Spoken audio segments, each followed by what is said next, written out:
Saturday, May 4th, there will be a shift on the island as the biggest grilling fest in Grenada moves to the big parish. The Maggie King of the Grill competition is at Progress Park, St. Andrew. Come taste the most sumptuous creations from the grill as top chefs and food enthusiasts showcase their culinary skills. Maggie King of the Grill is a festival like no other with live soca music, fun attractions, and games for the entire family. Then from 6 p.m., get a chance to win up to $5,000 cash in bingo. Interested vendors and grillers should call 456-3454 to register. It's the Maggie King of the Grill competition at Progress Park, St. Andrew. Gates open from 12 noon. Bring your appetite and stay tuned to this station for more details. Maggie King of the Grill is made possible by Bryden and Miners, Hunt's, the official barbecue sauce of King of the Grill, Rubis.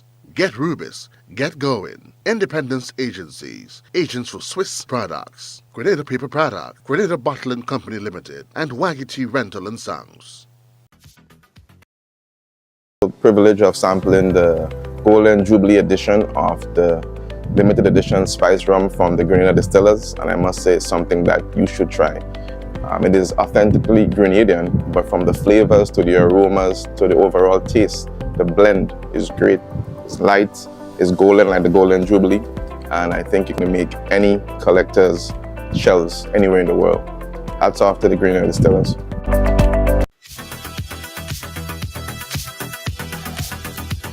Yeah! Yo! Yo!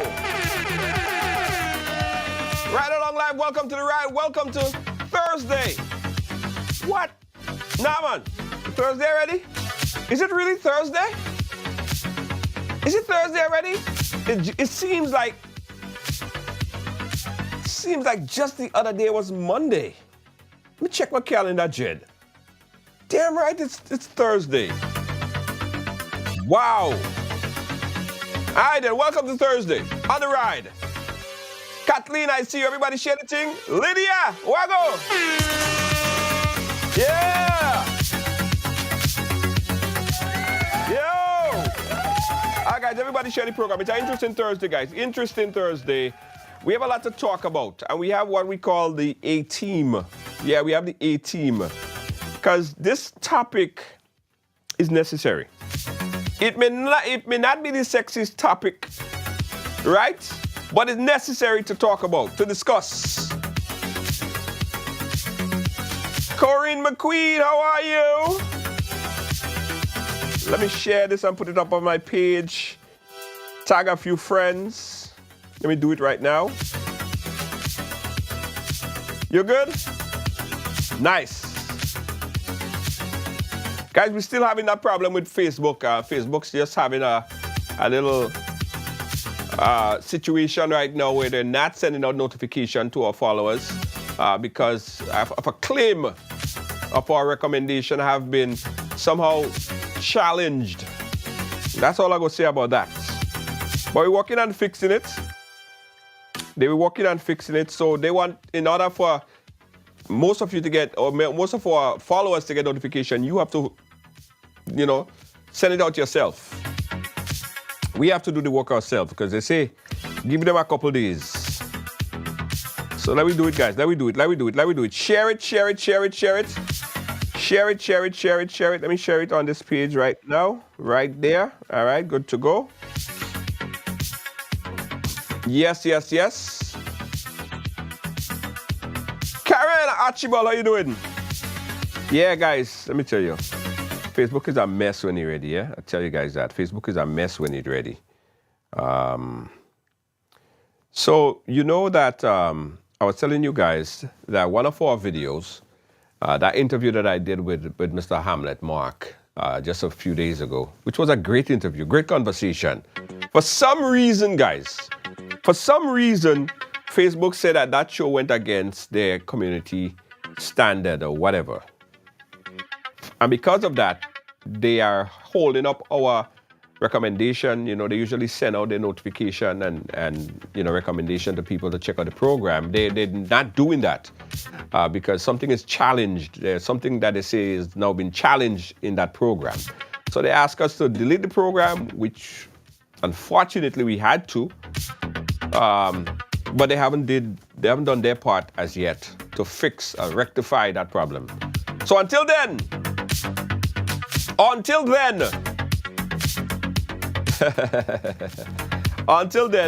that's what we have to be. That's what we have to do. Okay? All right, guys. So let's get to it. Let's get to it. Before we get to it, guys, I want to share this shirt. Just after I finished the program yesterday, guys, I had this idea to do this shirt, right? I don't know why that just came to me to do this shirt. It's called Take One to Know One. Like you take a rider to know a rider, right? So I did this shirt, and I'm gonna give a few of my riders, selective riders, one of these for free, no problem, no cost, because I kind of like it, you know. I did an entire video of how I, went ahead and did the shirt. So if you guys want one of those, it takes one to know one shirt, hit me up. Just say me, and I'll get you one of those shirts. That's all it says. Takes one to know one. It takes a rider to know a rider. Okay? So if you want a shirt, say me and share. If you want one of the shirts, say me and just share and you get one. Just so. Glenda, you first. And you better wear it, rock it, Corinne says she want one. Okay. It takes one to know one. Yeah. Takes a rider to know a rider. Glenda, Patricia. Hey, you put your home address, I'll come and knock on your door. Like Santa Claus. Yes, okay. Everybody who's saying me, all you better share, Everybody who's saying me, all you better share. I'll check your page. You have to share. Share the program. Everybody who's saying me, you have to share. You have to share the program. Jackie Chaitan! Oh, you want one too? Takes one to know one. Guys, better fit. Here's what we're going to do, right?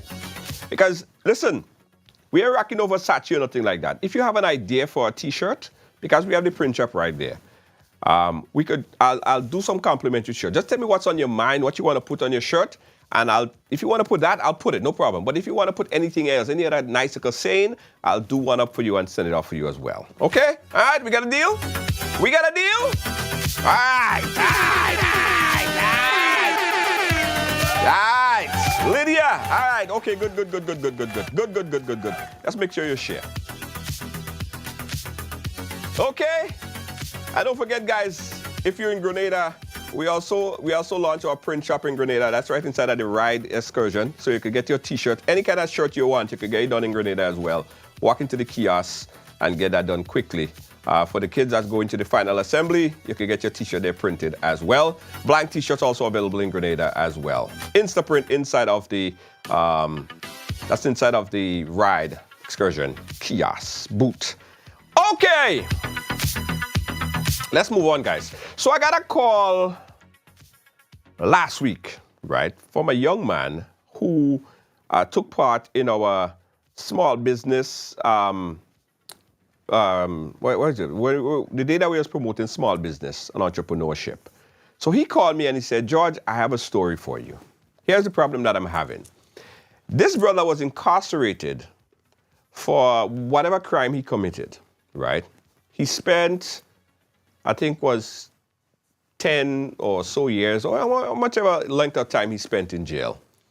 So he came out of prison. And while in prison, he was reading a lot of books. He was trying to improve himself. So he got out, and he thinking, when he get out, he's a changed man. He's not getting back into the thing that got him in the prison in the first place. He's going to be doing something completely different with his life. He's going to get a job. He's going to start a family. He started to think about all those things. So the young man got out of prison now, quicker than he should have, because he was on good behavior. And here he is now trying to better himself, right? So he went to apply for a job, and they said, okay, we'll hire you.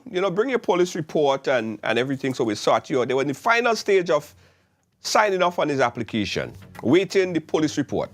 So the police report, he brought it in. He was kind of apprehensive about the police report because he know what the police report said. But he believed to his heart that he's a changed man. He brought in the police report. And as suspected, he was denied that job because what was on his police report. Remember, he spent 8 to 10 years in prison for something that he did. He's a changed man. Now he came out and he just want to walk the right path. Just want to do good. Can't get a job. The brother try all kind of thing, he can't get a job. So he called me and he said, listen, I had to resort to doing, some landscaping and stuff because I used to do that while I was in prison.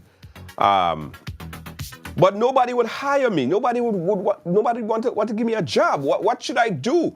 If he ain't getting no landscape gigs, then he's hungry. He had a little family that he started and he can't provide for his family. What is left for him to do? So he's saying probably they want me to go back out and thief and rob and kill back in prison. That was one. So today again, guys, I'm here and a young lady called me with a similar story. Same story. She have 80-something plus charges, guys. 80-something plus charges. It's a lot. I admit, 80-something plus is a lot of charges. Nevertheless, she is trying to get a job to better herself and to take care of her child. And she can't get a job because her police report reflects her 80-plus charges that she have. Now, she wanted to come on the program to speak about it, but she is prevented because of other litigation matters that she's going through right now. But it gave me this idea, guys, to bring in a panel and let's have a discussion on this. So I decided to bring on my good friend from St. Vincent and the Grenadines. He is no stranger to the ride. He is Mr. Kenson King.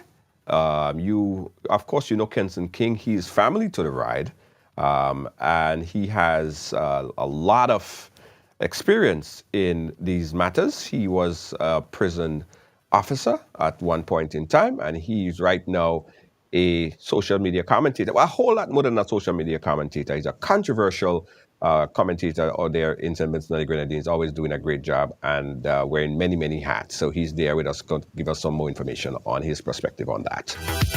Also, I'm watching him in the video. He looks as if his video is stuck. Yes, his video is stuck, so he's going to try to come back on with us. Choppa John West is in Jamaica and is going to join us shortly. Let me see. Choppa, you there? All right, I think Choppa, we can't hear you. Your signal looking bad. I don't think it's a good idea to be moving. I am here. Okay. I am here in live and living colors. And okay, good, Yeah. good. Okay, well, we see a signal So kind I'm of gonna lagging. park in a minute. Okay. Yes. All right, You want cool. me to log out and come back in? No. Stay right there. Once you park, I'll be able to see you, and we could join you in on the live. All right. All right. Good. So let's start it off right now with Mr. Kenson King. Kenson, my brother, how you doing? My brother, I'm good, man. I'm good. Thank you so much, man. Thank you so much. I know it was late notice, but I really I got to stop that. I had to stop that. I swear. Let me tell you, I had you caught me at a good time. Uh-huh. I actually, well, before I go there, let me say I am still a prison officer. I've been on suspension since 2020, the political end of it. And so forth. I was actually in court today, as a matter of fact. So I had, and well, it's a twofold something that I was in court on. Okay. Where the head of the CID here, and me, we were in court because since in 2021, they arrested me falsely, but gave me a charge. It was me and Adriana. I remember that. I covered that. Right. And what happened at that time is that they took a phone of mine illegally. And I am yet to receive my phone even after my lawyers had gone to the head of the CID, Mr. Claston Francis, to get the phone. I've been calling him out as a thief because the thing is that he has illegally gotten my phone. So we were in court about it. he then proceeded to bring a case of defamation against me. Oh. So, but then he got a surprise that, you know, I reinstated the case against him after a biased magistrate here tried to, you know, strike out the case and so forth. So it's back in. So they are now tied. So that's a story for another time, though. Oh, wow. That's a whole ride along by itself there, boy. a whole other ride along there. So there's a whole other thing there. Yeah, man. So you actually caught me at a good time when I actually got home and was taking a rest. Oh, in court, you know. Nice. So the moment is, you know, once you call, I'll answer. Appreciate that, my brother. I really appreciate that. Definitely. My brother is back. Choppa John West in Jamaica. How you doing, my brother? On, my brother. Nice. All right, guys. So let's jump right into it, right? As I said earlier, I got these 2 calls within the space of a week. And I think it was necessary that we address this because I don't find anybody talking about this much, right? This problem with folks who are leaving prison and coming back to better themselves and finding out that, listen, it's not going to be like you're just going to just try to better your life like that. There'll be a lot of obstacles. And in these 2 cases, the obstacle is these 2 individuals cannot get employed because of the police report. Tell us about how that worked in Jamaica, Choppa John. Yeah, thank you, Junior. Kenson, big up yourself. Good to see you, man. And greetings to all your listeners. Junior, I have not heard any major concern persons getting out and trying to fit back into society. Because one of the things I know is that for you to get a job, that's perhaps the glue that is going to put you back into society. That's one of the most important things for you getting out of any form of incarceration. And but in Jamaica, I'm not seeing that because I think when it comes to gaining employment, because Jamaica is doing so great in terms of our record low unemployment, I think right now persons who wants a job coming out of prison is not going to prevent you. Really? Because we just don't have enough workers. So we don't care. We're going to hire you as long as you can do the job. So I'm not picking up, and even before coming on this program, I ventured to ask a few persons who would know if there was such a problem. And they said, well, really, we haven't been picking up that problem. Matter of fact, there's a work program within the prison system that sort of aid in getting persons, back into society. I don't think you being incarcerated should really prevent you from getting a job. A job should be one of the first things that you get coming out of prison. Interesting. Kenson, how is it in St. Vincent and the Grenadines? Well, here's the thing, Junior. I want to attack this not really from a country-to-country perspective, right, but an overall objective perspective. Because when you told me about it this afternoon, I started thinking about it, and it's a conversation we've had, in training and all of that before. And as Choppa said, and again, good to see you again, Choppa. And as Choppa said, a job is something that it's the glue that kind of brings you back into society. But you see, it's a controversial, I think, kind of very thin line kind of something. Right. And I'll tell you why. It comes down to the issue of trust. I think, between society and the person. But it also comes down to there's this stigma that we want to be attached to criminality and so forth that should be a deterrent to people, going to prison, thinking twice about committing crime according to the crime. Right. According to the crime. And I think as we go forward, this is going to, we have to delve deeper into this thing because, for example, a career criminal is not somebody you might want at your workplace, maybe at your home, or anything like that. But so for me, there's a place where society and that person has to meet and develop this place of trust. Because we know that as long as you have been incarcerated and so forth, there's a stigma that will be attached to you. Right. I know of persons here who, you know, they come out of prison and they welcome back into the communities, the societies, you know, at the snap of a finger. There are persons who went to prison, you know, according to the reason why they went to prison. Even while in prison, their former employer supports them. I know of such. So from the time they come out, they know there's a job there waiting for them. There are persons who I know, even the very police force, hire persons, especially to do, like, you know, the painting of the roads, the signs, and all of these things. There are persons I know who they were in prison, because here sometimes there are inmates who walk along with the police while they are incarcerated, you know, to do, you know, the painting of the roads and all of that. And when they come out, the police actually give them a job. And they actually get a job there. There are persons also that I know, again, because of the nature of the crimes and so forth that they may have done, nobody wants to see them. But again, there's another issue that we might have to touch, and that's the issue of status in the society, maybe the family that you come from, the social standing that you may have come from. And then that is going to open another can of worms, where we are now going to have to talk about persons in society because of their so-called name and their societal standing. They may not have even touched the being incarcerated for certain types of crimes and so forth, just because of their status and in society.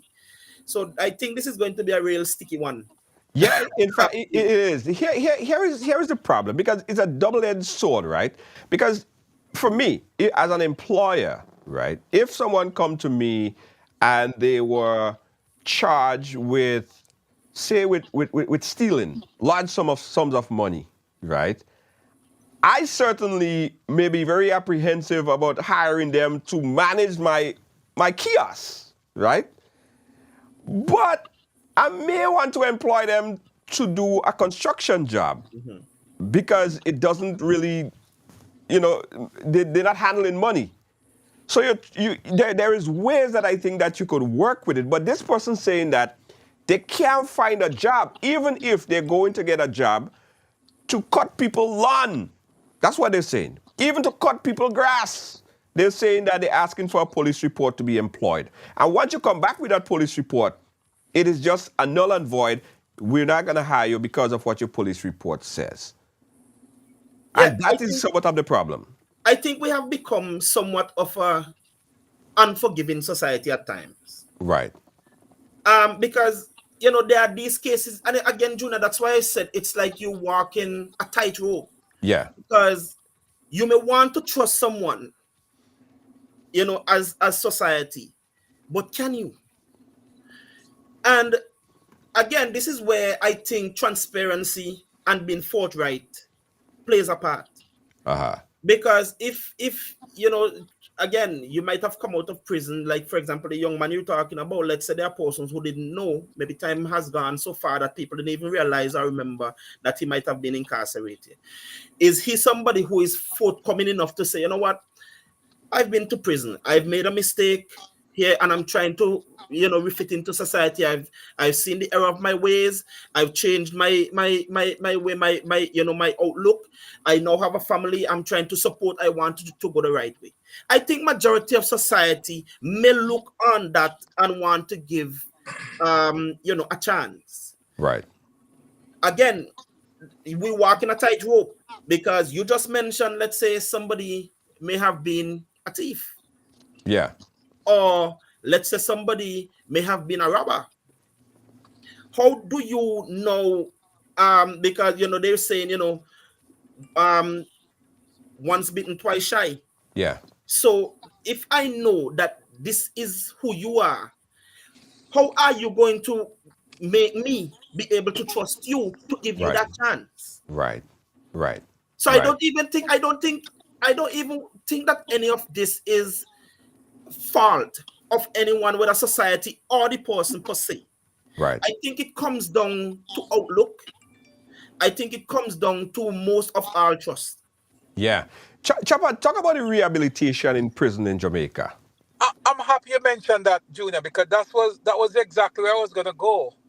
Picking up from where Kenson left off, I was gonna go exactly to rehabilitations because in the United States there's an active rehab system in prison. Because once you get out, you don't go directly into society. You go to what is called a halfway house, Yeah. and those halfway houses are places where you actually get a chance to reintegrate with society. You're still under some level of supervision, but you get a chance to get a job because the system would then create an environment where you can be connected to a job. In Jamaica, there's some sort of system similar to that, not a halfway house per se, but there are programs Yeah. where the churches and other NGOs manage. And those programs geared towards reintegrating prisoners into society or incarcerated persons into society. And I think it works pretty well, Junior, because that is perhaps one of the reasons why we're not seeing any major complaint about persons not getting a job. And again, Junior, one of the reasons why you might not see that a lot in Jamaica is because the opportunity, the economy. I mean, of course, Jamaica is a little bit bigger than Grenada. Yeah. So therefore, there are more opportunities. So a guy coming out of prison could easily find employment by creating his own employment. Right. Yeah. And Yeah. that's what a lot of them tends to do. Uh-huh. They come out and they either get a start by a family member, give them some money to buy something, and they start to trade. Most of them are into buying and selling stuff. And then you have others, because there's a boom in construction and industry for the last 5 or so years, you find that persons easily reintegrated into construction. They either become a carpenter, a mason. I mean, I was in the field of employing persons recently. And there are quite a few persons who I know who had served time. But they came out with a skill. There's 2 guys I know right now who are steel workers. They are steel benders. Right. And they were incarcerated for in excess of 5 years. And they came out, and if I didn't ask for, in the hiring process, we didn't ask for a police record. Because the truth is, what they were doing and the environment in which they were working was quite secure. And not only that, we didn't have the luxury of telling somebody, oh, we're not going to hire you because you have a police record. Because we have a real serious shortage of labor. Oh. So because of that, you get people are in the system, and once they get out, they can easily get into something. I mean, some of them really can get back into criminal activities, Junior. Yeah. There's no perfect world. But what I am picking up in Jamaica, that a vast majority of those persons who have served time in the system, they have not been finding it difficult to reintegrate. I'm not seeing that. Right, and it's interesting, guys. I want you guys to chime in on this conversation here, this topic here. We're speaking about the reintegration of prisoners back into former prisoners back into the society. One of the things that I'm not sure, Kenson, you're a prison officer. Is there any skill training in prison that will give these former inmates the ability to start their own business, or possibly when you come out, this would obviously be the reality that you might meet, but this is an idea how you could start your own thing, or these are some options of things that you could do. Are there any kind of assistance? Yes, there are. Presently in St. Vincent, for example, you have there's this grass program that took off. Where you're making all these art and craft from grass. Miss Rudette, she really lovely lady. She brought it, and trust me, the inmates, a lot of inmates got into it. A lot of them came out and are making a living from it, and so on. And that is why, like when Choppa said, sometimes your employment, you have to create it. Right. And what I know is that as much as we are talking about this, some persons have this difficulty. There's also this thing in society where we are also willing, as much as we are unwilling in one sense, we are still willing, especially when we see that somebody is willing to try to give them that chance. I've seen that here. I've seen that in other countries also that I've gone to. And there's also, steel work that is done here in the prison. There's carpentry that is done here. A lot of persons I know have developed what you call it again, welding and so forth. A lot of people I know have left the prison with the skill of welding, with the skill of carpentry. But I also said this, and I'm glad that Choppa touched on that too, where we talk about rehabilitation. I always say to inmates, and I say to people too, you can have the best rehabilitation program, the best and most skilled rehabilitators, but it comes down to the person first. Right. You have to force one to change. And let me just go into a little thing here. There are some guys that I knew some years ago. These guys, they were illiterate. Like I'm telling you, literally could not write their names. Young men. And they were in the prison. They were the most troublesome inmates you could find. Yes. And you know what I did? There's a school program in the prison. And I forced 5 of them into it. They didn't want to go initially. I forced them into it. And I remember the 2 most troublesome guys out of that 5, junior. One day I was at the most secure part of the prison working, and somebody told me, they said, Luke want to talk to you. I said, well, Luke want? I said, send him. And my brother, this guy came and he said, King, I want to show you something. I said, what? He said, look here. And this man was able to write his very first sentence for himself. And this man was so happy. Listen to me. The moment this man was able to do this and also to start reading, he is an ardent reader up to today. Wow. And listen, the troublesome person, I knew, because I sat them down and I said, you're either going to change or you're going to die. But it starts with you. We have all of these things in the prison, but it begins with you. What are you going to offer to society when you go back out there? Right. And now these guys, you can't get a peep of trouble out of these guys. Right. Well, and that's to the point. When you have people that are unemployed or uneducated, what you find is they can't find a job, they don't have anything to do, so they're out on the street, they're out on the block.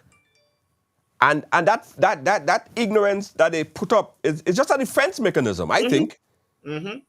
Because they don't want people to know they're defending themselves, they're defensive of their illiteracy or the fact that they don't have anything to do. Choppa, do you see that as a way? Yeah, I think there's an image that you have to portray, especially when you're out and out there in the world. You have to portray an image of being a tough guy. If you are a former inmate, you portray an image of being someone that nobody wants to mess with. Yeah. So even if you're not that tough a guy, you have to portray that image. But the fact of the matter is, incarceration should never be an obstacle, because the truth is, folks, the Constitution says you do the crime, you need to do the time. Now, if you do the crime and you do the time, why should society hold it against you? I think that once persons are rehabilitated, for example, I think there should be a system in place that whenever you're issued a police report, that police report should not just speak to the crime you commit, the time you serve, and be done there. That police report should also speak to whether or not you have regained your integrity, whether or not you have been rehabilitated, whether or not you are somebody who the system can actually recommend. And at that point, the system should recommend you. Because if you have done the time in prison and you have been rehabilitated, which is what prison is for, Yes. if you have been rehabilitated, Junior, I see no reason why a police report should be granted without a letter outlining to whomever it may concern Right. that this individual is capable of reintegrating into society and should be given a fair shot at life. You Yeah. see, That is something that one should lobby for, you know. I agree with you there, Chopper, but that's a double-edged sword, eh? Mm. I agree with you. No, but again, it's a double-edged sword. And this is the thing about me. I look at things solely from an objective standpoint and the way sometimes how society will deal with things. Now, the system may be a little bit scared of putting their stamp on certain things. Right? Again, I agree with what you said, because for the persons who are truly rehabilitated, it's a plus for them. But I think the system too has to protect itself in a sense where, while you want, the best for this person properly reintegrated into society, there are persons, and there's no perfect people. Right. That's the first thing, right? And I am all for, giving a person the best shot that you can give them to be reintegrated into society and all of this. The question is, because the way that I know, a police record is done here, is sought here, a criminal record, a police record. You go to the police and they'll just say, as Choppa said, you have been incarcerated or you have been convicted of a crime, right? But the thing is, even after going through the system, Choppa, we have been in the system. We know that there are people who are that's just them. Right. Criminality is just them. Right. Is the system comfortable enough to want to put a stamp on someone and then be proven wrong? Yes, what I'm saying.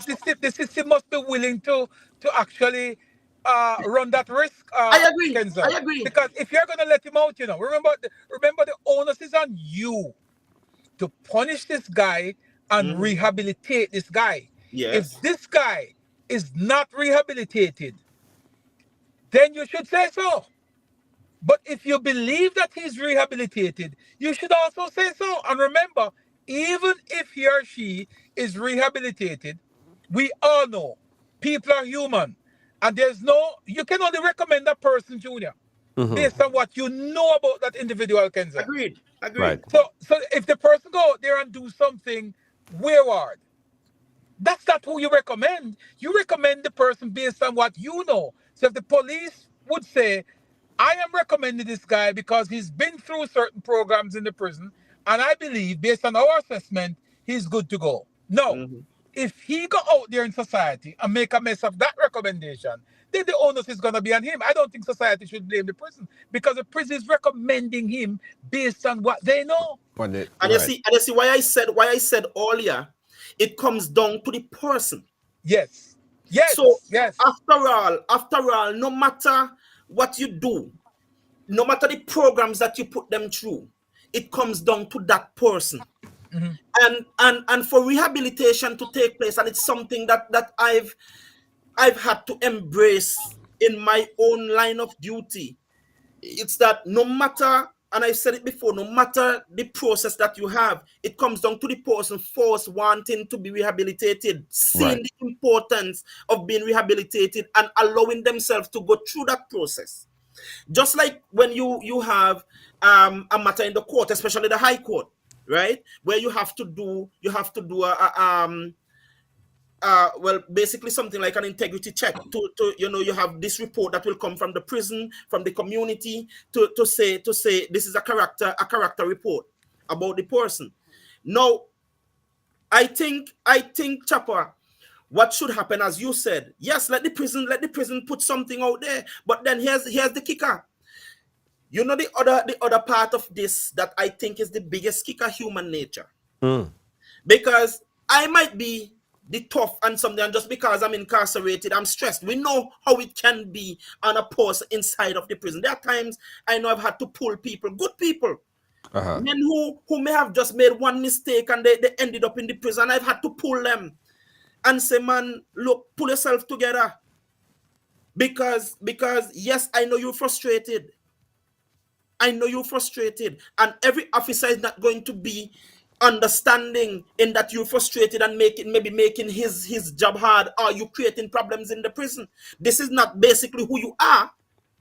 But what you're showing, again, we talk about the defense just now, the defense mechanism that we might put in place. Right. And so on. For certain, your frustration might make you want to blow out at somebody. And so on.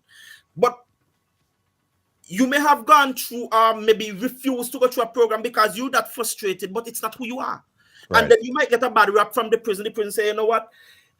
Kenson King, hell no. We don't recommend him as somebody, because this is something we have to remember, Choppa. When you go into the prison, you're sent with a specific amount of time.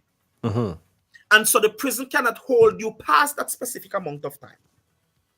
So while the prison has a responsibility to try to rehabilitate you, even though you're not rehabilitated, they can't hold you. So they have to let you go.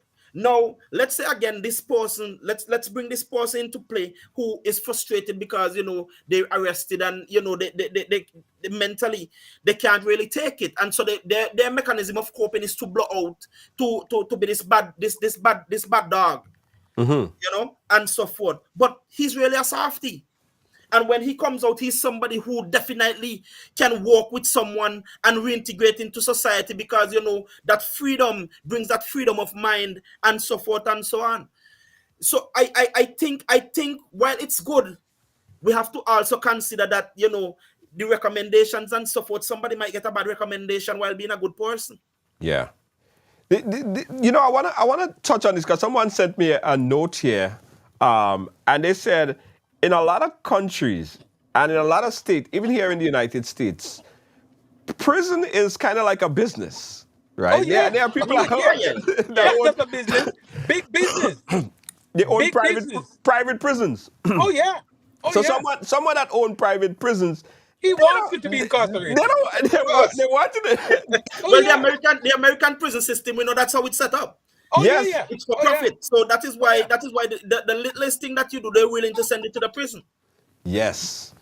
So then it's a different outlook. It's like, why do I want to rehabilitate you when you're the one that bringing money into my pocket? I want you to come back. There you go. Right? Return on my investment. Yeah. All right. But I think one of the things that also can be a problem for someone, it's the issue of recidivism. Yes. And again, sometimes necessity dictates action. Yeah. And for example, like the young man that you spoke about, it's sad because you're pushing him in a place where he has no choice but to try to survive. Right. And survival can be a really nasty thing at times. Survival, notice I didn't say living, but survival can be really nasty at times.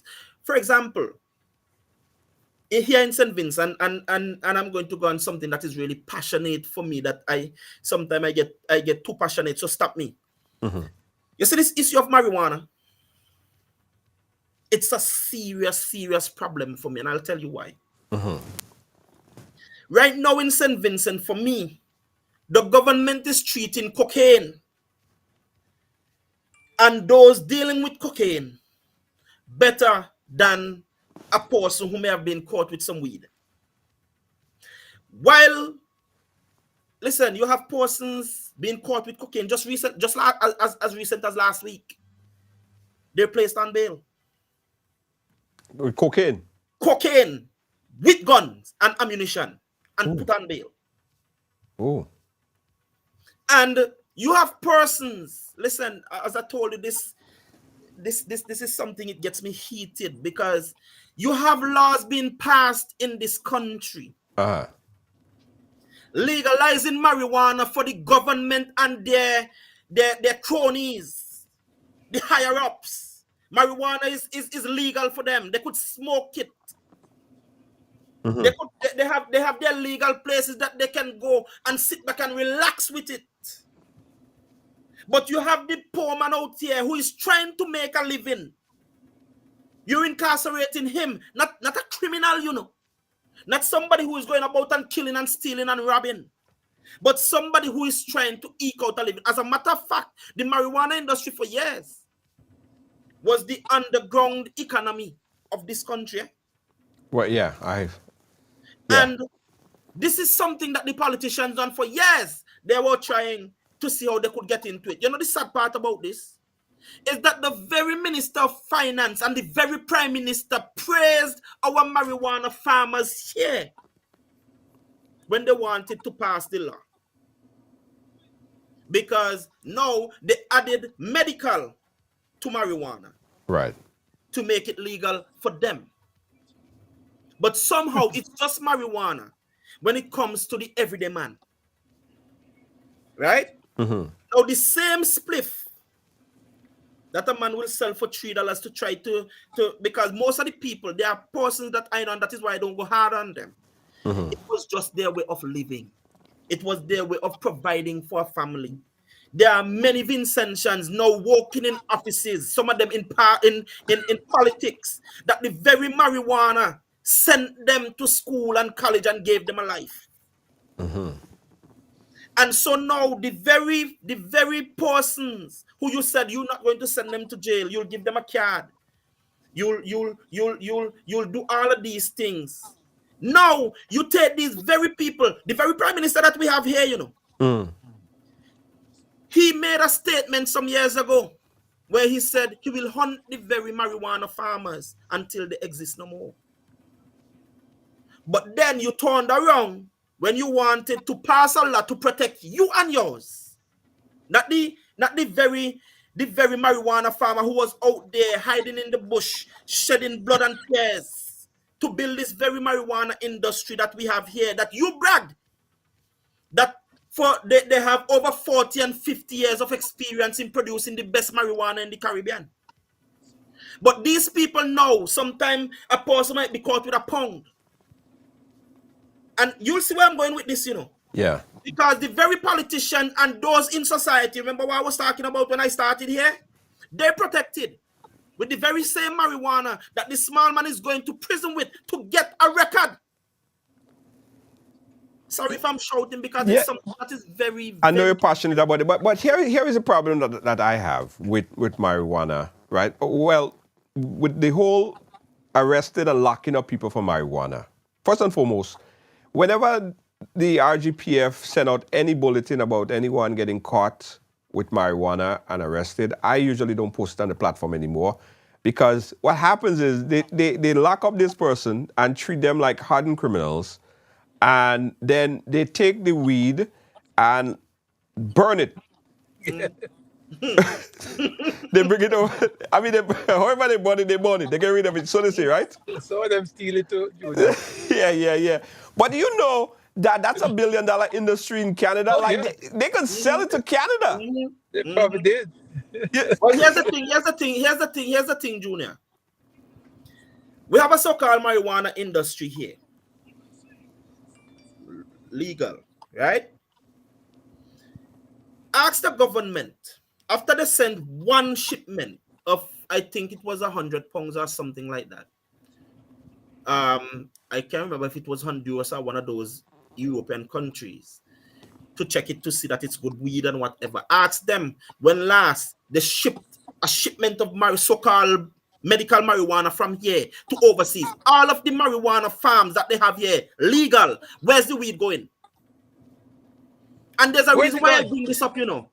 Because now you have persons getting a record of being incarcerated and so forth and being a criminal for the very thing that's legal for the people in power.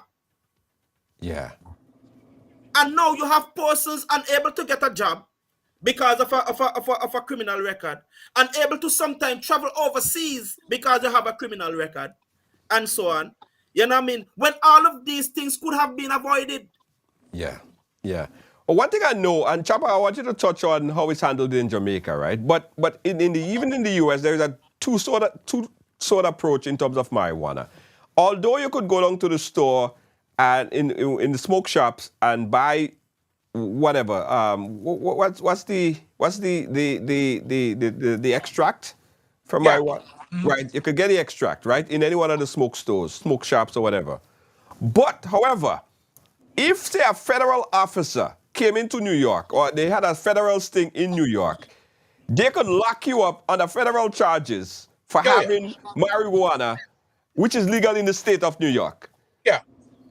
So it's kind of like a kind of dance that they do. It's a sham. It's a sham. Exactly. They have created a fake industry because there's no way that you can pass a law at the state level and a law that the federal level says, man, that's garbage. They can come in and arrest you. So all those smoke houses in Chicago, in LA, there's quite a few of them down there in Georgia too.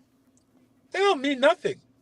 Because the feds can come in tomorrow morning and lock them down. Yeah. And you go to jail. Yeah. And so it's not something to get excited over. Jamaica does have a marijuana industry though. It is quite interesting because what Kenson is describing there in St. Vincent is similar to how it works here. I always say to myself, it's unfortunate because every pound of weed or every spliff that is made globally, and I'm not taking anything from Grenada, but Jamaica, the Rastafarian community in Jamaica should be credited. They should get $1 from every pound that is sold. Because they have been, for decades, Rastafarians and Jamaicans on a whole have suffered. We suffer, Caribbean people, not just Jamaica, Caribbean people. We suffer when it comes to ganja, when it comes to weed. Our airplanes, Air Jamaica, used to be in custody in the United States ever so often because they found a few pounds of weed on it. And when I look and I see that in the 1980s, the Ronald Reagan-led administration in the United States launched a war on drugs campaign specifically to get rid of ganja, marijuana, not just in Jamaica, but in the Caribbean on a whole. There were helicopters going around in Jamaica, burning down ganja fields, cutting them down, sending people to prison. There are hundreds of Jamaicans today who still carries a criminal record because they were cultivators of ganja or they were traders of ganja. And when I live to see that industry is now regulated in the United States, even before it became legal in Jamaica, countries like the United States legalized marijuana, at least at the state level, and we're making a killing from it. Yeah. While countries like Grenada, countries like Jamaica, who have a stigma that we had to carry, a stigma in a good way sometimes, and sometimes in a bad way because we were viewed as the region with the best weed. Yeah. And when people wanted to get a good puff of the good weed, they would come to Grenada, they'd come to Jamaica. They go to St. Vincent. They say St. Vincent. I want to tell Choppa about the amount of Jamaicans I know who have been coming to St. Vincent for the week. As a matter of fact, I remember there were two guys I met in prison here from Jamaica, and they said to me, King, no matter what, they could lock me up until the blue. Every time I go, I'm coming back because I have to get the Vinci weed. Now, the thing is, the reason why I even raise the issue of the weed is because we all live in communities and so on, right? We have places that we grow up. I'm telling you, if it wasn't for marijuana, as illegal as they wanted it to be, a lot of persons wouldn't have gotten out of poverty. They wouldn't have got their children out. They wouldn't have been able to build a house. They wouldn't have been able to build a business. I know of persons who they went into marijuana, they made their money, and now they had legal businesses running for decades. And the thing is, and again, when you criminalize this thing and you have people now still, Junior, and that's the part that is bothering me, you know. Because you have made it legal for some, but demonize it for others. And so with this thing that we're talking about here, of some persons unable to get a job, and so you give a person, let's say for example, you have somebody well educated and so on, but you know they didn't have their life straight at the time. And so they were caught with a 1 pound, 2 pound of ganja. You are going to give a person who isn't a troublemaker, anything like that, it hasn't posed a threat to society, but just because you catch them with a 2 pound of ganja, the very thing that because somebody in high authority say you are legal with it, you know, your status said that you are legal, right. They can walk with it, but because you small, you know, your mommy and daddy ain't somebody from high society. And I always tell people this, let me just go on a tangent. In my 19 years of working in the prison, I've never seen a high society family friend also walk through those prison gates, you know, brother. Never ever seen it. You might hear that a family member or a close friend or crony, their name may have been called in something. You want an example? There are 2 ladies presently in the prison system here that were incarcerated for handling money, stealing money from the government. And I'm going to call her name here, Tamara Marks. Hold on. Before you call she name again, I'll tell you why I can call the name, because it was it is something that is known. Nothing. Okay. She was the clerk of the court. Okay. She stole $300,000. Right? Was given a pat on the hand, told to pay back 30,000. Barred from being the registrar again. Okay? But you have persons who did not even steal quarter of that. They're in prison. Right? She has been able to move on with her life and so on. But there are persons who have been sent to jail here for simply shoplifting 6 tomatoes in a supermarket. You see what I'm talking about, the disparity? Yes. And so the thing is that at the end of the day, after all of these things happen, Junior, and now you have persons with a criminal record that is barring them from getting a job, barring them from, again, it's still a tightrope that you're walking in. Right. But I'm just showing you how much of the very system is part of the issue. The way that we handle certain things, and we will tag certain things as crime. Right. And a person is going to get a criminal record for what? Right. Let me ask this question here, because what could government do? And even if government were to say or pass an act, which I don't think that they could pass an act, it still comes back to the perception of the community, the perception of people. Because, as I said, small business make up the majority of well, not the majority, but a large set of employers in any country. Probably the government sector hire a lot of people, but private businesses. And government cannot tell me that I should hire this person that came out of prison or was incarcerated for any kind of illegal activity. It still come down to the perception of the people in the community. What could be done in order to facilitate or to help people that coming out of prison? Should there be more assistance in building businesses? Because if you come out, you may not get a job, but you should try to start your own business, because that might be the only way that you might succeed. Should something like that be the backbone of what the rehabilitation should speak to? Absolutely. And I'll jump on it, because it is something that I believe. I know it works. I mean, we've seen it in first world countries like the United States. And I think that government, it needs to be mandated. It needs to be mandatory. That's why I said to you that there has to be an assessment of the persons who are incarcerated and when they are getting out. Right. King touched on it earlier when he mentioned that we must bear in mind that persons are given a certain amount of time to serve. And when that time is completed, whether the person is fully rehabilitated or not, they have to be released. But yes, release them, but release them with a certificate that says you are rehabilitated or you're not, or you're 50% or you're 75%.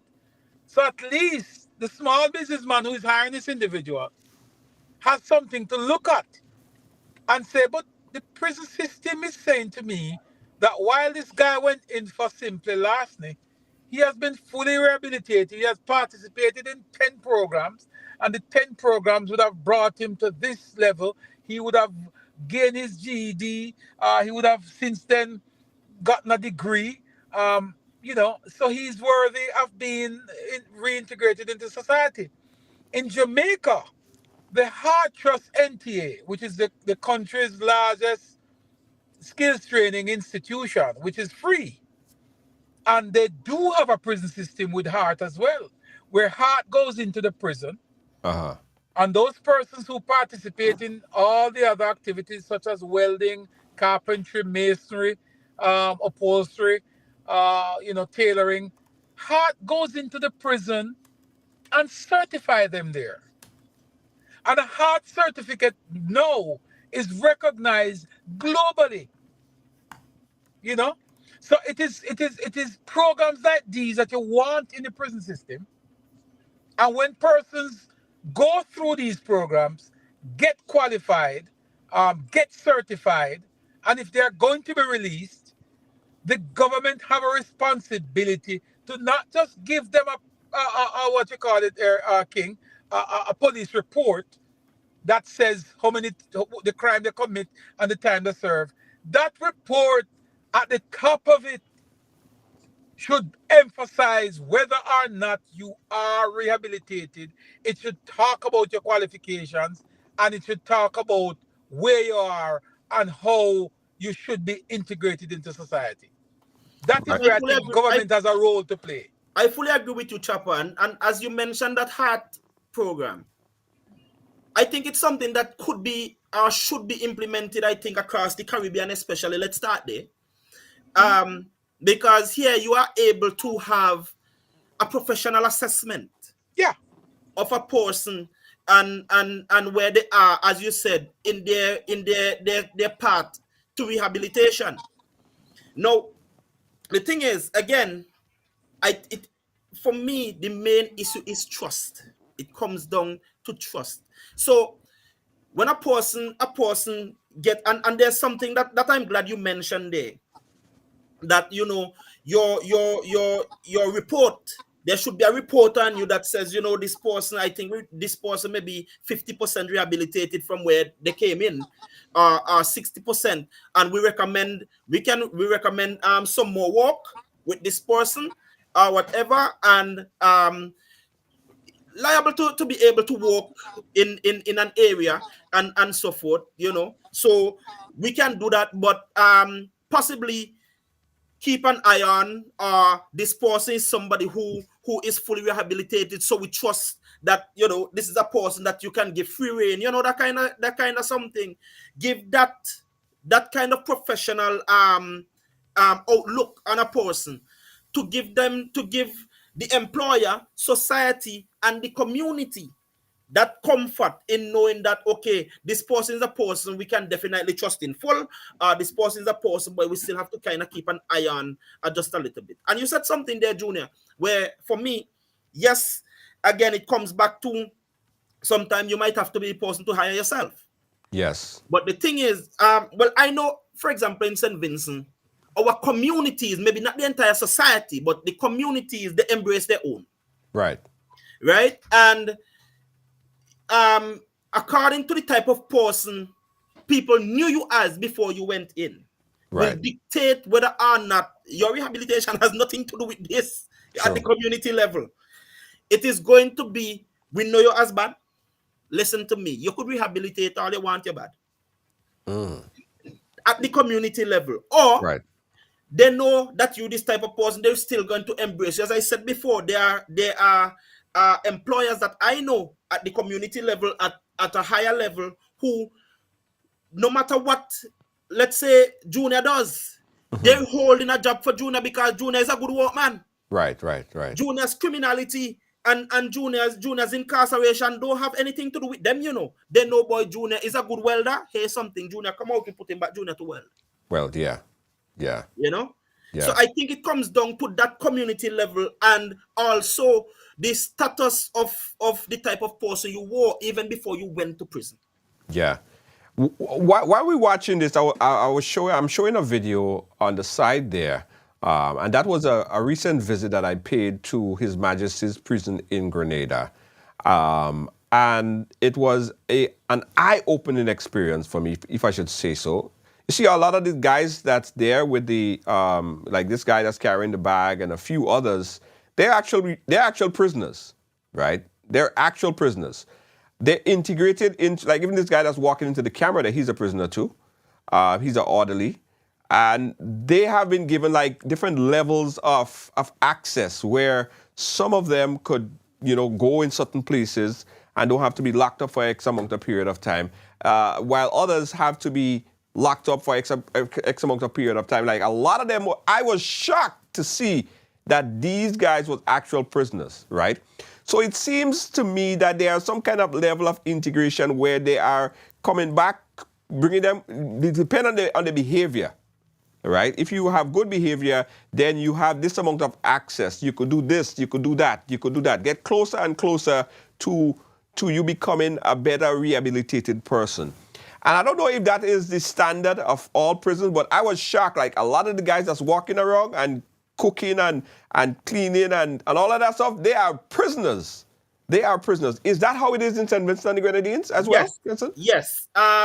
As a matter of fact, if you were to ever come here and you want to, I could take you to the prisons and so forth. I know the superintendent and the especially Chief Rodriguez, and I would love to check it out. Yeah, Superintendent Bailey and these guys, they'll be happy to give you a tour. The thing is that just what you're showing there, I almost thought I was looking at St. Vincent. Oh, you know, yes. Because like for example in the prison in Belial, where the farm and the farms and so forth are, you will see a lot of this. You know, you will see inmates outside, lightly looked over. You know, and so forth. If you come to the prison in town, you will see like they are the guys who wash down the vehicles, the guys who do the carpentry, and the guys who do the welding and all of these things. You'll see this great cooperation and so forth between officers and inmates, where it's like almost their friends. Yeah. You know, there's this camaraderie in these areas, and I'll tell you something. I realize when you give people responsibility, respect comes with it. This frustration goes, right, and so on, because you'll see that these guys in these areas, they protect their areas. They don't allow anybody, even the guys that work in the bakery, those that work in the kitchen, they don't allow anybody to come and mess with their area because they don't want a problem in their area. They don't want any heat in their area. Oh, I see. They protect that. They protect that. Yeah. You see, so with that, even with them, and I just saw you had the orderlies and so forth there. The orderlies that you have there, it's the same thing. You know, they have kind of a free movement. Yes. About the place. You know, and they are trusted with certain things, and so with that, most of the time you will hear they call them snitches. Because most time they want to protect their end. So most of the time in their cell, you will hardly find any illegality going on in their cells or around where they are, because they're trying to protect that little freedom that they have. Right. You know? Yeah, that was an eye-opener for me in what I saw when I went to the prison. And the sad thing about it is that there are 400 and something plus inmates in that prison. We have almost 95% of young men, and about the rest of them just female, just a few female in there, and that is sad. a lot needs to be done with our young men to get them going straight. Choppa, I want to get your view on the prison system in Jamaica, and then we want to pull back a little bit to what could be done to help people that's in prison or just came out of prison in finding employment. Choppa, is it kind of similar in Jamaica? Do you know about it? Yeah, it's a similar environment. A matter of fact, when I saw the thing you're showing here, it sort of brings me back to a time when I worked for Sandals, hotel chain, and one of our main egg suppliers was the Tamarind Farm prison. And the guys who delivered the eggs to us were prisoners. They were prisoners who actually did do the delivery for eggs. So they actually work. And that's what I'm saying. I'm a little bit surprised because when you get out of the system, and you spoke about one of the individuals you interacted with who was released because they were on good behavior. So isn't good behavior a part of the rehabilitation process? True. And if the person is rehabilitated, I don't think the trust should be on the community, because if the community not trusting the individual, then the community should at least trust the system. Right. And that is why I think it is more important for the prison system itself to develop a certain level of credibility, that when they give a prisoner or a former inmate a stamp of approval, it comes with a certain level of trust. Yeah. So instead of a guy coming to you to tell you that, hey, here's my police report, but I'm good to go, I'm a new guy, you don't have to take his word. I think the trust should be between the community and the system from which these guys are coming, because the system can speak more honestly and from a more objective standpoint. But I do not believe that, you being incarcerated should really prevent you from getting a job. And I believe that the system, and I have to always go back to what exists in Jamaica today. Because that Heart NTA training institution that goes on job sites, because they go on job sites too, They go on construction sites and they certify you on site. They assess you on site and they certify you there. And they do the same thing for the prisons.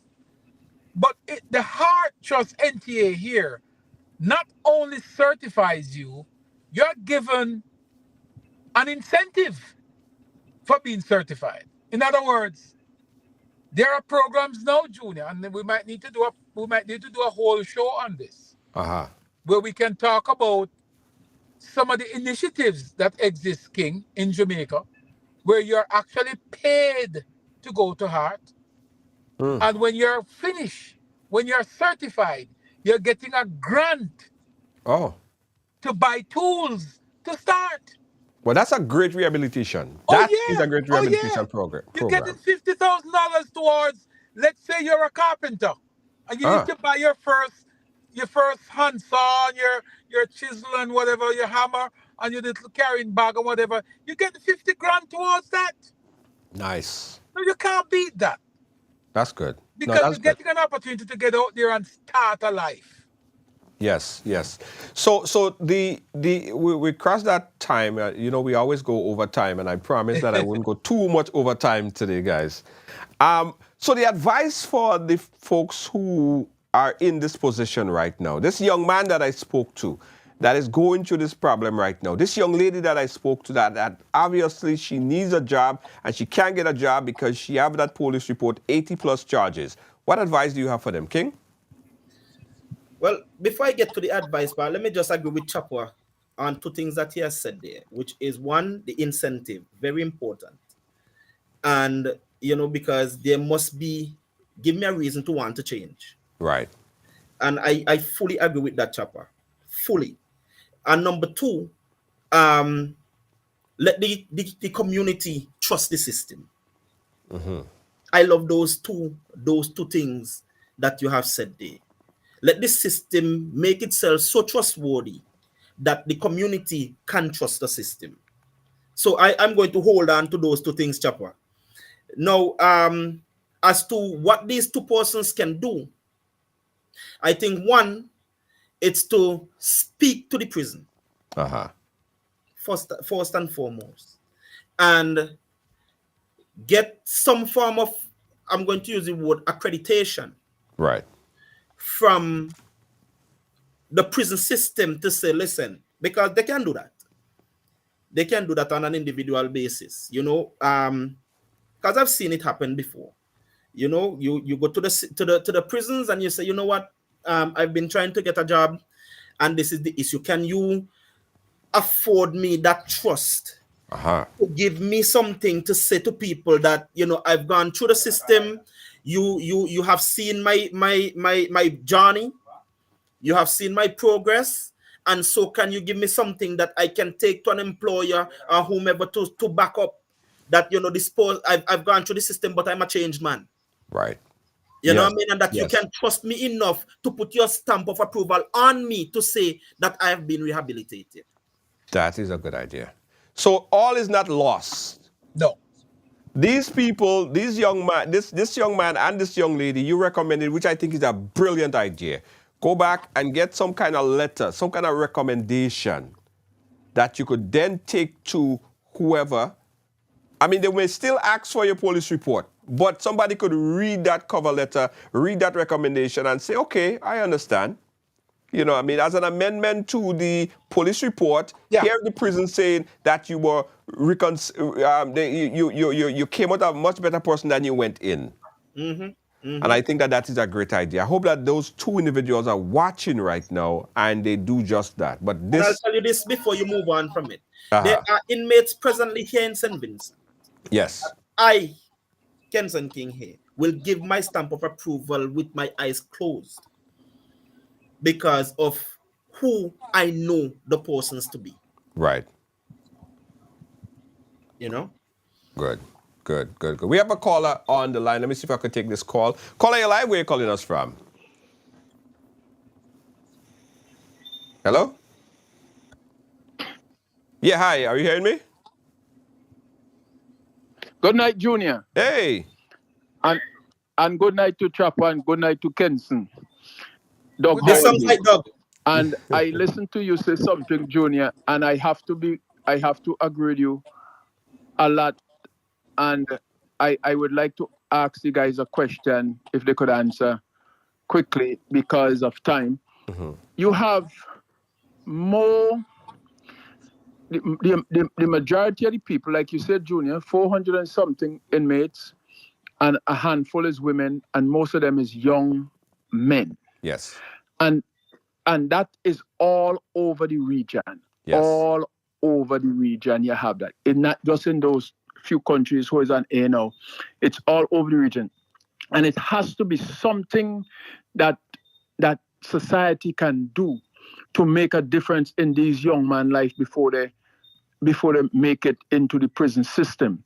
And one thing I see here, now I'm here in St. Vincent for about 6 months, and one thing I notice in every single day I travel is that you have a lot of young men just sitting on the trees, sitting in the park, sitting on the gallery, just hanging out from morning till night, doing nothing productive with their life. And these are people in the most productive days of their life. Yes. And they sit down idling it away. And it has to be something in collision with that and the prison system. It has to be something in there.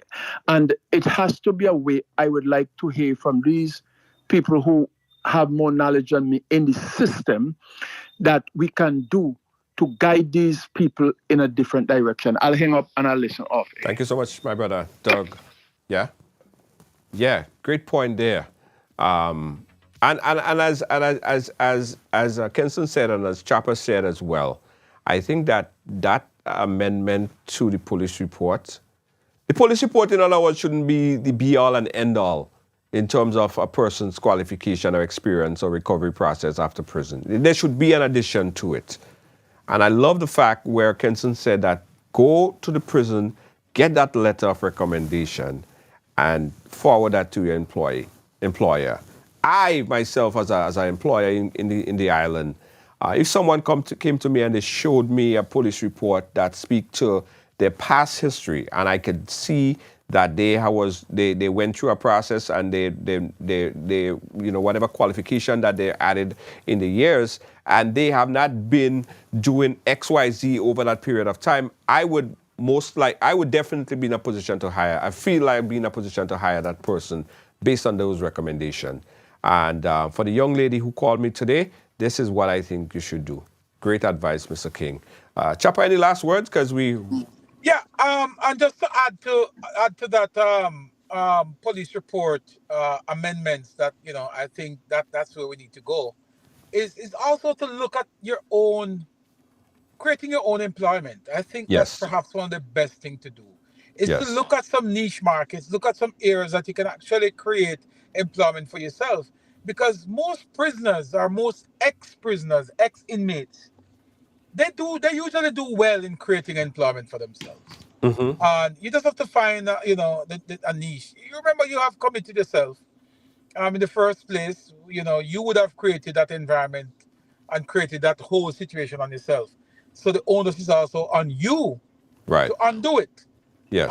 And the first process in undoing that whole thing is you made it through the prison system.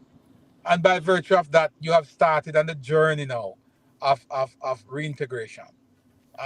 Creating an environment where people will ask for your services is going to be important. So in addition to getting that stamp of approval, which also would be necessary when you're creating your own employment, I would suggest that you start looking at being an employer as opposed to be an employee. Right. Because you serve your time, they serve their time. Yeah. Giving them an opportunity to live. Mr. Kenson King, any last word before we wrap up, sir? Yes, my final thing here is, and I can say this unbiasedly, that some of the hardest and most dedicated workers you can find are ex-inmates. I've seen that for myself on many an occasion, and I'll give you a quick example. There are guys, when they leave the prison, I remember when they had started back work at the Hall Marina here, a few of the guys from one of the worst areas for crime in St. Vincent over at Utley Hall. I remember some of those guys, they met me and they say, they usually call me Boss King. They say, Boss King, boy, right now me have work, Me have work, and boy, me now again no kind of trouble for lose me work. And that person getting a job, being employed, that employment is also a way to cut down on recidivism. Yes. So that is something I think I can say to society, to the communities and so forth, that with a person being employed, because they know what not being employed and also going to a criminal life may entail and can entail, it helps them to stay focused on being employed. There's also one more guy that I know of. One time, I couldn't tell the last time I saw the guy, and I went to the container port in Camden Park. And who was there to take my papers to go and find what I went for? It was this guy, and I was like, my mind ran on you there, and he was like, boss, here we're going on. I don't have no mommy because my mother died, and I don't have anybody to come and visit me in prison. So I get this little job here, and so I'm holding it. He told me, he said, I went home, and my little house was broken into. Wow. And I know who did it, but I just sat and I smiled, and I shook my head, and I said, boy, I'm not going back to jail. Wow. And I know a lot of people don't want to go back to jail because you're telling us about the system that you have set up. That's for a whole lot of ride along. You really, they fear you over there in prison, boy. Yo, Choppa, John West, Kenson King, thanks. Nice talking to you guys always. We'll keep in touch, my brothers. Anytime, Junior, anytime. Right. Choppa, nice to see you again, brother. Yeah, man. Good. Right. Thank you so much, guys. Thank you so much. Yeah, guys. My brothers Kenson King from St. Vincent and the Grenadines and Choppa John West, Jamaica, the link up. It was important that we had this conversation here today, guys. It was important that we have this conversation here because I think that it would help a few people. Because the two calls that I got last week and today, I'm sure that's not all. There are many, many, many more out there that are asking and trying to get assistance. They can't get employment. They're struggling to make ends meet, and nobody wants to hire them. So based on the information, my headphone is pulling. Based on the information that we received here today from Kenson King and Choppa John West, I think I can say with confidence that these two individuals, I would recommend that they go back to the prison and get, or if probably court, because some of them may still have a case present in court right now. Get some information that could speak to your incarceration and your present state, right? And present that to your employer.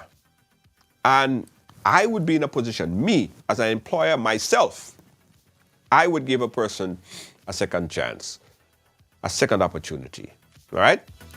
Yes, absolutely. I'm happy that we had this conversation here today. I am happy we had this conversation here today. Thank you, thank you, thank you, thank you, thank you, thank you, thank you, thank you, thank you. Guys, this program was brought to you with the kind compliments of Ride Excursion, Rentals and Tours. Don't forget, Ride, e-bike rentals and more at Ride.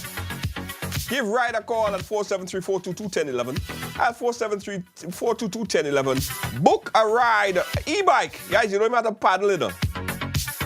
This week, we on the ride again. Yeah, man. Ride, e-bike excursions and tours. We'll be right back. Don't move. For an exhilarating adventure? Then look no further than Ride Excursions and Tours. Get ready to explore the great outdoors like never before with our powerful e-bikes. Discover breathtaking sightseeing tours around the island. Feel the wind in your hair and experience nature in its purest form. Now, whether you're a seasoned rider or a beginner, our e-bikes are perfect for everyone. Call us at 473-422-1011 to book your excursion or visit ridersebikes.com. That's ridersebike.com to reserve your spot. Unleash your adventurous spirit with Ride Excursions and Tours, where every journey becomes an unforgettable adventure.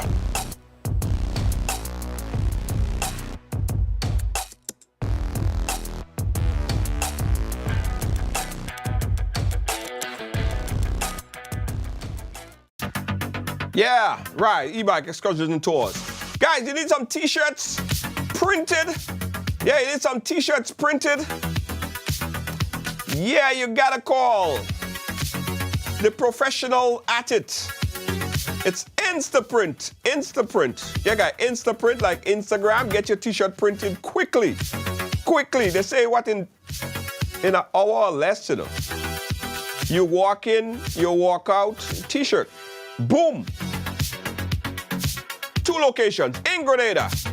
473-422-1011. You call that number. That's inside of the ride, right inside of the Ride Excursion booth. Call that number and you get your t-shirt printed. You walk in, you walk out with your t-shirt. Boom, just so. They even have blank t-shirts as well. Also, New York location. Call 718-701-5720. Instaprint. Take a screenshot of that, guys. Take a screenshot of that, because I know at some point in time somebody getting married, they need something print. Somebody having a special event, they need something print. His and her t-shirt, you need something print. Anything you want print, give them a call. They print cups, mugs, all kind of things. Instaprint. And here's what I'm going to do. I told you guys. That was the idea that I had last night. I woke up and I said, I just want to do a shirt. And this one is, takes one to know one.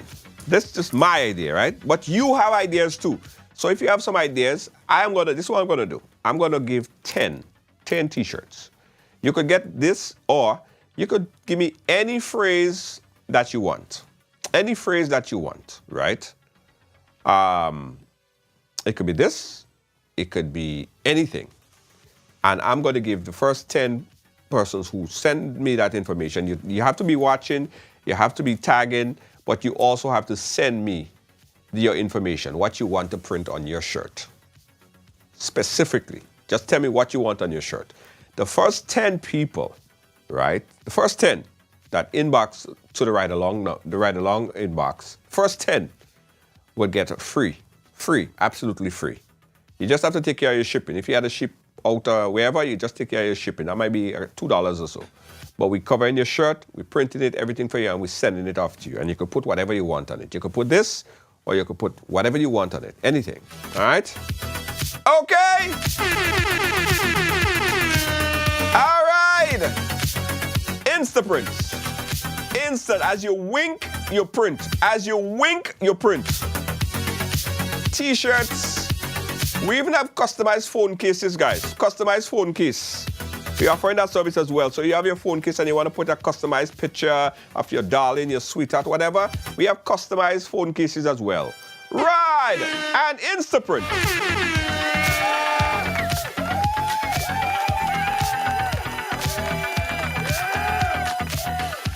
Calling all Grenadians and friends of Grenada in Ontario and beyond. A fire in the village of Shantimel displaced 17 persons recently. So the Grenada Disaster Preparedness Toronto, in association with other Grenadian organizations in Canada and under the auspices of the Consulate General of Grenada, are coming forward for a worthy cause with a diaspora brunch. It's happening Sunday, April 28th from 10 a.m.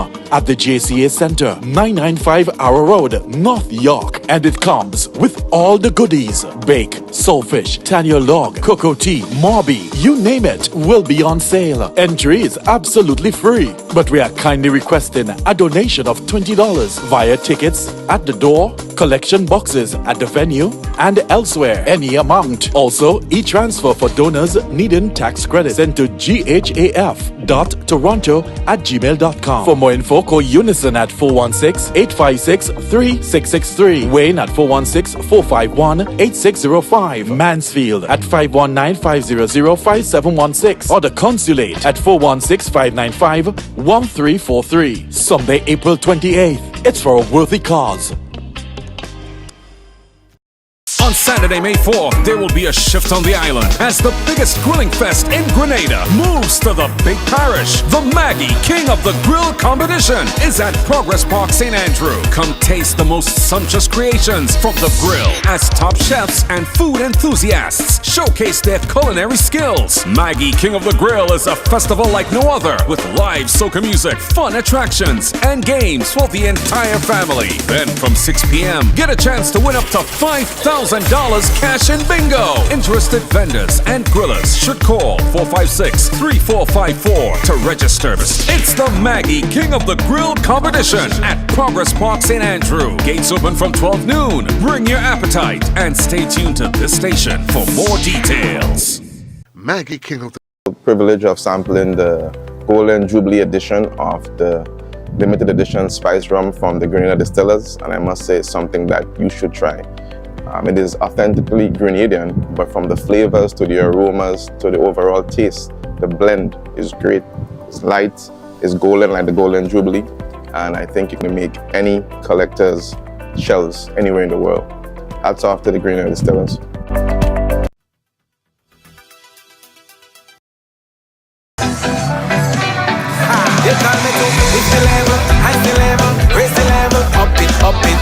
What if you had a choice? A choice of joining a line or a choice of making your purchases online? What would you choose? While you ponder on that, the National Lotteries Authority has provided another purchasing option. All their games are now available online. Yes, Grenadians! From wherever you are, purchase your favorite daily and jackpot type games using any electronic device. Register on the NLA's website at www.nla.gd. Top up your account and enjoy online lottery gaming at your convenience. We're taking shopping comfort up, several notches. But the choice is yours. Join a line or buy online. NLA, make your dreams come true.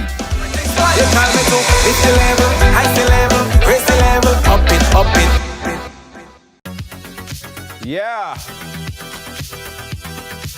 Guys, get ready for Spice Mass New York launch. Spice Mass New York launch, May 11th.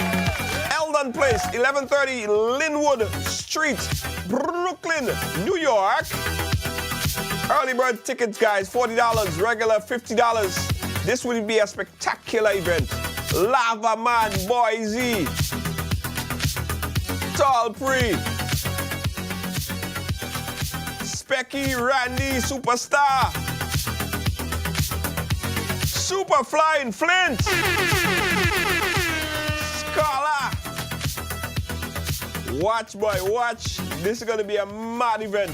Get your tickets now. Get your tickets now. Get your tickets now.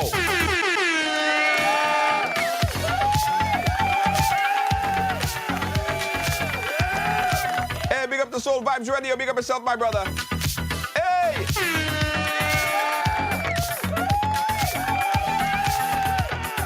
Hey, big up to the big ride that we have in this Sunday.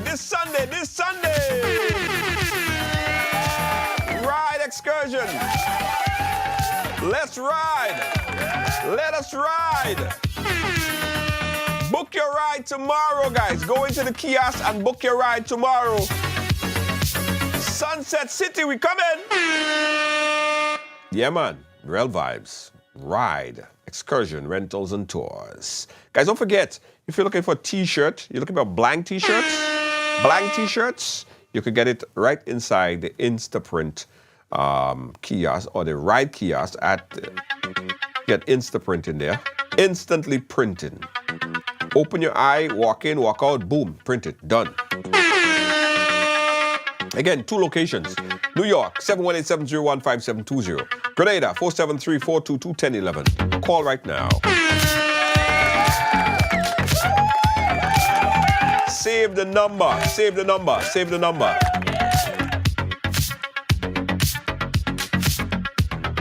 Guys, don't forget, if you want to advertise on Ride Along Live, if you want me to shout out your flyer, if you have a business and you want me to shout it out at the end of the program, you want me to shout out your business at the end of the program, give you some promo, reach the world, inbox us, we'll sort you out, all right? Peace out, guys. Don't forget, it pays to advertise on Ride Along Live. Us and reach millions daily, weekly, monthly. Yeah, over 10 million per month. It pays to advertise with us. Reach more and let us send your business viral. Advertise with us and reach more. Yeah, just like JetBlue decided, if you fly into Grenada from the beautiful Grenada, from JFK, New York City, fly JetBlue, 2 flights per day on JetBlue. JetBlue. Fly in style in JetBlue, guys. Book your flight right now at jetblue.com. Low fares, super low fares. Big up to the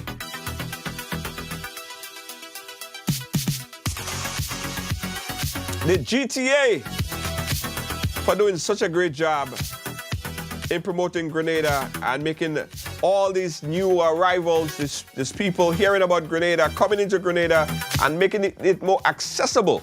Even if you're in Boston, there's a direct flight from Boston to Grenada on a Saturday. Big up to JetBlue and the Grenada Tourism Authority.